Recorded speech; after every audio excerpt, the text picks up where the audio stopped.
नमस्कार, खबरों की खबर में आपका स्वागत है। बस कुछ ही घंटे बाकी है जब सुप्रीम कोर्ट के अंदर सुशांत सिंह राजपूत की मौत के केस के ऊपर फैसला होने वाला है। लेकिन उसके पहले ही दो ऐसी घटनाएं हुई हैं, दो ऐसे डेवलपमेंट हुए हैं जिससे मुंबई पुलिस, महाराष्ट्र की सरकार और रिया चक्रवर्ती की लीगल टीम है उसके होश फाख्ता हो गए हैं। पहली घटना जो खबर आ रही है वो बिहार से आ रही है कि मुख्यमंत्री नीतीश कुमार ने सुशांत सिंह राजपूत के केस को सीबीआई को सौंप दिया है। उन्होंने वादा किया था कि अगर सुशांत सिंह राजपूत के पिता ये गुजारिश करते हैं, अगर वो मुंबई पुलिस की जांच से खुश नहीं है, अगर उनको उस पर अविश्वास है और वो बिहार सरकार को अप्रोच करते हैं, सीबीआई की मांग करते हैं, तो नीतीश कुमार की सरकार एक वक्त नहीं लगाएगी और इसे सीबीआई के लिए रिकमेंड कर देगी। तो आज की ये सबसे बड़ी खबर है कि सुशांत सिंह राजपूत के केस में बिहार सरकार ने सीबीआई को खत लिख के ये इत्तला दे दिया है कि चूंकि मुंबई पुलिस उनके साथ कोऑपरेट नहीं कर रही है, उनके अधिकारियों को जबरन बंद कर लिया जा रहा है, इसलिए ये इस केस को सीबीआई खुद अब इसकी जांच करे। लेकिन जैसे ही ये खबर आई, मुंबई में खलबली मच गई। सारे लोग आनंद फानंद, मुंबई के बहुत सारे जो वैसे मंत्री कांग्रेस पार्टी के, अब कांग्रेस पार्टी की देखिए उनकी विडंबना, ये मुसीबत ये है कि बिहार में जो कांग्रेस पार्टी है वहां तो वो तलवार निकाल करके वो चिल्ला रहे थे नीतीश कुमार से कि भाई सीबीआई जांच कराओ, सीबीआई जांच कराओ, लेकिन जो मंत्री बने हुए हैं वहां पे आ गए सामने कि ये तो जुरिडिक्शन बिहार सरकार के पास है ही नहीं कि इस केस को सीबीआई के लिए रिकमेंड कर दे।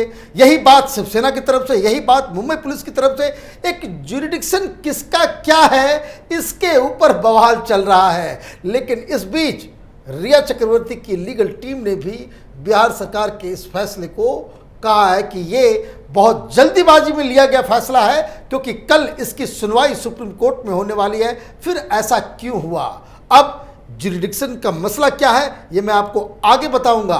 लेकिन एक और बड़ी डेवलपमेंट हुई है। ये जो रिया चक्रवर्ती की जो लीगल टीम है और रिया चक्रवर्ती को बचाने में जो लोग लगे हुए हैं, इन लोगों के होश उड़े हुए हैं, क्योंकि आपको हमने बताया था कि किस तरीके से अमित शाह ने बड़ी ही चालाकी से ईडी को इस पूरे केस के पीछे लगा दिया था।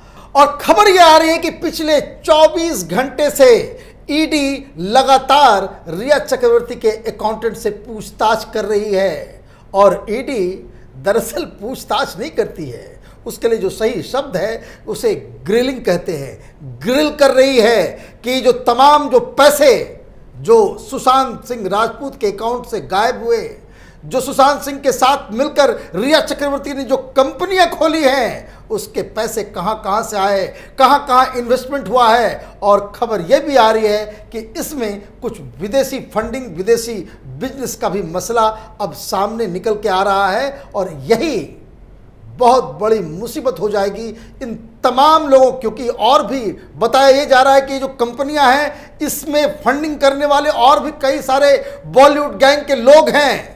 और ये मसला जैसे जैसे आगे बढ़ता रहेगा, मुसीबत बढ़ती रहेगी। लेकिन सबसे ज़्यादा प्रॉब्लम तो शिवसेना की है। शिवसेना तो न घर की रही न घाट की।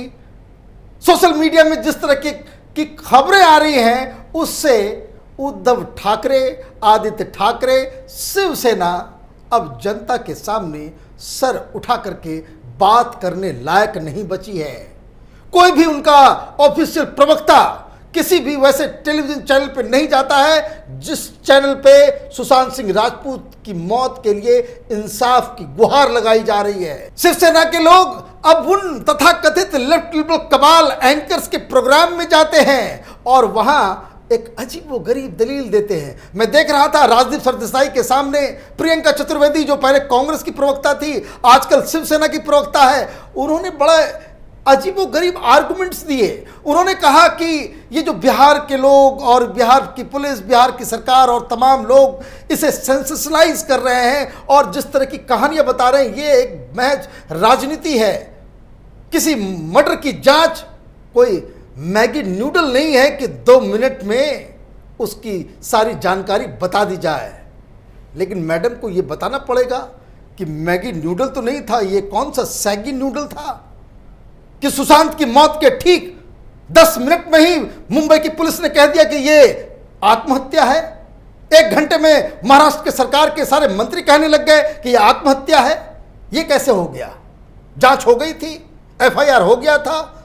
ऐसे क्या सबूत हैं, क्या साक्ष्य हैं जिसकी बिना पे मुंबई पुलिस ने इसे सुसाइड बता दिया? और मैगी की उन्होंने बात की तो दिशा सालियान की जो मौत हुई उसको क्यों क्लोज कर दिया गया? उस पर कोई तहकीकात हुई, कोई एफआईआर हुआ? संदिग्ध हालत में मौत हो रही है, एक पार्टी चल रही है, उस पार्टी से एक लड़की 14वीं फ्लोर से नीचे गिर जाती है। किसी का नाम तक पता नहीं चल पाएगा कि उस पार्टी में कौन थे। कोई मीडिया ये नहीं बताएगी कि किस बिल्डिंग से कहां पे किस अवस्था में वो नीचे गिरी। क्या ये नहीं बताया जाएगा कि मौत से पहले उसके साथ क्या हुआ? ये बातें तो सिंपल 6ठे क्लास के बच्चे भी इस तरह के सवाल को पूछ सकते हैं। और कोई अदना सा सिपाही भी अगर इस तरह के मर्डर के केस को डील करेगा तो इन सब जानकारियों को पहले वो इकट्ठा करेगा। लेकिन उद्धव ठाकरे की सरकार और मुंबई पुलिस दिशा सालियान और सुशांत की मौत के बीच कोई रिश्ता हो सकता है, इस पहलू पे जांच करना ही नहीं चाहती। और जब तक ये जांच नहीं होगी सत्य का पता नहीं चलेगा। और यही डर शिवसेना को सता रहा है कि कहीं सीबीआई की एंट्री हो जाती है और इन दोनों केसेस को एक साथ एक ही मानकर इन्वेस्टिगेशन इस पे अगर होता है कि मुंबई पुलिस और शिवसेना की सारी पोल खुल जाएगी। और ये जो डर है, ये जो खतरा है, इसी वजह से महाराष्ट्र की सरकार एड़ी चोटी पूरी दम लगा दी है इन लोगों ने कि इस केस को सीबीआई को नहीं सौंपा जाए। अब सवाल ये उठ रहा है, जो लीगल इशू है, कि क्या बिहार की सरकार सीबीआई के लिए रिकमेंड कर सकती है? क्या बिहार की सरकार के पास वो अधिकार है? क्या ये जुरिडिक्शन है उनके पास, नीतीश कुमार के पास, सीबीआई प्रोब करने का? तो इसका बस एक जवाब है, हाँ। वो हाँ इसलिए क्योंकि मुंबई पुलिस के पास अभी तो कोई केस ही नहीं है। मुंबई पुलिस एक मौत के बारे में पता कर रही है, फर्जी लोगों के साथ बातचीत कर रही है, महेश भट्ट को बुला करके वो टी पार्टी कर रही है कि महेश साहब कैसे हैं, आपके हालचाल, ये क्या हो गया, कैसे क्या हो गया। और तो और जो मरा है, जो घटनाएं हुई है, 2 घटनाएं, उसके तो कोई एफआईआर तक दर्ज नहीं हुए हैं। तो मतलब ये कि एक स्टेट जहां ये वाकया हुआ, जहां ये घटना घटी, उस जगह पे एफआईआर तक दर्ज नहीं है, कोई केस ही नहीं है। जब वहां कोई केस ही नहीं है तो उसका लोकस स्टैंडर्ड उस पुलिस का, उस सरकार का वैसे ही थोड़ा वीक हो जाता है। और सुशांत के फादर अगर पटना में एफआईआर दर्ज कराते हैं और ये भी कहते हैं कि जो मुंबई पुलिस जिस हिसाब से इस मसले की जांच कर रही है उससे वो संतुष्ट नहीं है, और यहाँ पे एफआईआर भी दर्ज हो जाता है, केस भी दर्ज हो जाता है, तो बिहार सरकार के पास ये लीगल अथॉरिटी है कि उनके कार्य क्षेत्र के अंदर कोई भी मसला अगर उन्हें ये फिट लगता है कि इसमें कोई इंडिपेंडेंट सेंट्रल एजेंसी को इन्वेस्टिगेट करना चाहिए तो वो कर सकती है। और अगर ये कोई फॉर्मल अधिकार इनके पास नहीं होता तो ये कार्रवाई जो कागजात होते हैं उसमें होता क्या है कि जब कोई भी राज्य सरकार किसी भी केस को सीबीआई को सौंपती है तो उसका एक प्रॉपर फॉर्मेट है, उसको रिकमेंड करने का एक तरीका है, उसमें वजह बताना होता है, उसमें सारे डिटेल्स देने होते हैं। अगर इनके पास वो अधिकार नहीं होगा तो वो ऑलरेडी वो नहीं कर पाते। अब कानून के जानकार सिर्फ तो ऐसा नहीं कि उद्धव ठाकरे को ही पूरे देश का कानून मालूम है या फिर रिया चक्रवर्ती के ही सारे वकीलों को कानून पता है और बाकी जितने भी सुप्रीम कोर्ट के लॉयर्स हैं उनको पता नहीं है। मुकुल रोहतगी रिप्रेजेंट कर रहे हैं और इसलिए ये फैसला अब सुप्रीम कोर्ट में होगा कि जो रिया चक्रवर्ती ने ये अपील की थी कि जैसे ही बिहार की पुलिस मुंबई पहुंची ये लोग हड़बड़ा गए और सीधे सुप्रीम कोर्ट चले गए कि भाई बिहार की सरकार को जो है वो इसमें जो बिल्कुल ही जांच नहीं करनी चाहिए। और ठीक कुछ दिन पहले यही रिया चक्रवर्ती जो सुप्रीम कोर्ट गई कि बिहार की सरकार, बिहार की पुलिस उसको इन्वेस्टिगेट ना करे, इसने गृह मंत्री से यह अपील की थी कि इस केस की जांच सीबीआई से की जाए। वो ट्वीट आज भी है और किसी के कहने पे फिर उस ट्वीट को जो है शायद उन्होंने डिलीट कर लिया। तो कहने का मतलब ये है कि ऐसा नहीं हो सकता कि चित भी मेरी पट भी मेरी। और जिन लोगों को लग रहा है कि चूंकि महाराष्ट्र में आपकी सरकार है और आप सुशांत के गुनहगारों को, दिशा सालियान के गुनहगारों को बचा ले जाएंगे, तो उनके इस कंफ्यूजन को दूर करना ये सुप्रीम कोर्ट की जिम्मेदारी अब बन गई है।